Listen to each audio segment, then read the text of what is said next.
फाल्गुन मास की महाशिवरात्रि महादेव और माता पार्वती के मिलन का पर्व होता है। इस दिन महादेव अति प्रसन्न होते हैं और यदि कोई व्यक्ति श्रद्धा पूर्वक उनकी पूजा अर्चना करता है और उनके लिए व्रत रखता है तो महादेव उस व्यक्ति से भी शीघ्र प्रसन्न हो जाते हैं और महादेव की कृपा उस व्यक्ति पर सदैव रहती है। सभी जानते हैं महादेव की पूजा करने के लिए शिवलिंग पर जल अर्पित करने के साथ ही भांग, धतूरा, बेर आदि अर्पित किया जाता है। लेकिन क्या आप जानते हैं कि बेलपत्र के बिना महादेव का कोई भी पूजन अधूरा माना जाता है। यदि महाशिवरात्रि के दिन आपने महादेव को बेलपत्र अर्पित नहीं किया तो आपकी पूजा अधूरी रह जाएगी और आपको महादेव की पूजा का फल प्राप्त नहीं हो पाएगा।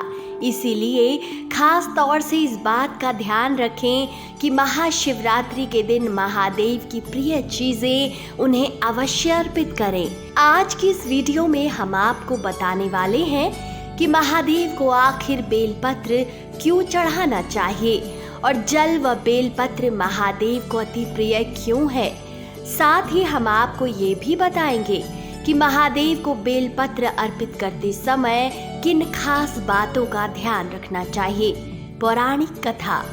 दरअसल महादेव को जल और बेलपत्र प्रिय होने के पीछे एक पौराणिक कथा प्रचलित है, जिसके अनुसार जब समुद्र मंथन हुआ था तो समुद्र से 14 रत्नों की प्राप्ति हुई थी, जिसमें से एक हलाहल विष भी था, जिसके प्रभाव से धीरे धीरे सृष्टि में चारों ओर मौत का तांडव होने लगा था।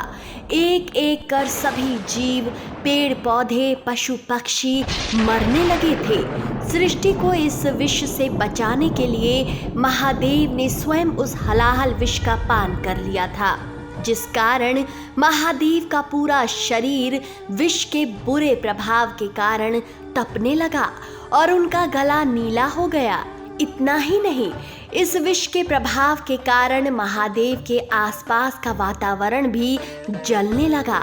आपकी जानकारी के लिए बता दें कि बेलपत्र किसी भी विष के प्रभाव और शरीर की तपन को कम करता है। इसलिए सभी देवताओं ने महादेव को बेलपत्र खिलाना शुरू कर दिया और उनके शरीर पर भी बेलपत्र का लेप लगाया। साथ ही जल अर्पित करने लगे, जिससे कि महादेव को ठंडक पहुंचे और उनके शरीर की गर्मी कम हो जाए। फिर देखते ही देखते बेलपत्र और जल के प्रभाव से थोड़ी देर में ही महादेव का शरीर ठंडा होने लगा और विष का प्रभाव कम होने के कारण महादेव सामान्य स्थिति में आ गए। कहते हैं कि तभी से महादेव को जल और बेलपत्र अर्पित करने की प्रथा चली आ रही है और जो भी व्यक्ति महादेव को जल अर्पित करने के साथ ही बेलपत्र भी अर्पित करता है, महादेव उससे शीघ्र प्रसन्न हो जाते हैं और उनकी सभी मनोकामनाओं को जल्दी पूर्ण कर देते हैं। महादेव को बेलपत्र अर्पित करते समय रखें इन बातों का ध्यान। 1. कभी भी महादेव को बेलपत्र अर्पित करते समय इस बात का विशेष ध्यान रखना चाहिए कि उन्हें अर्पित किया जाने वाला बेलपत्र कहीं से खराब ना हो और ना ही कहीं से टूटा या फटा हो। 2. महादेव को बेलपत्र हमेशा चिकनी भाग की ओर से ही अर्पित करना चाहिए। 3. इस बात को हमेशा याद रखें कि कभी भी महादेव को बेलपत्र अकेले अर्पित नहीं करना चाहिए, यानी कि बेलपत्र के साथ महादेव को जल भी अवश्य चढ़ाना चाहिए। महादेव को बिना जल के बेलपत्र अर्पित नहीं करना चाहिए, नहीं तो यह पूजा अधूरी मानी जाती है। 4. यदि आपके पास बेलपत्र की कमी हो रही है या आपको महादेव को अर्पित करने के लिए बेलपत्र नहीं मिल रहे हैं तो आप शिवलिंग या महादेव पर अर्पित बेलपत्रों को उठाकर उन्हें पानी से अच्छी तरह धोकर उन्हें दोबारा महादेव को अर्पित कर सकते हैं।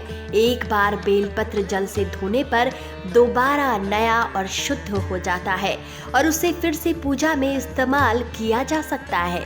तो दोस्तों, कैसा लगा आपको ये वीडियो? अपनी राय कमेंट सेक्शन में जरूर बताएं।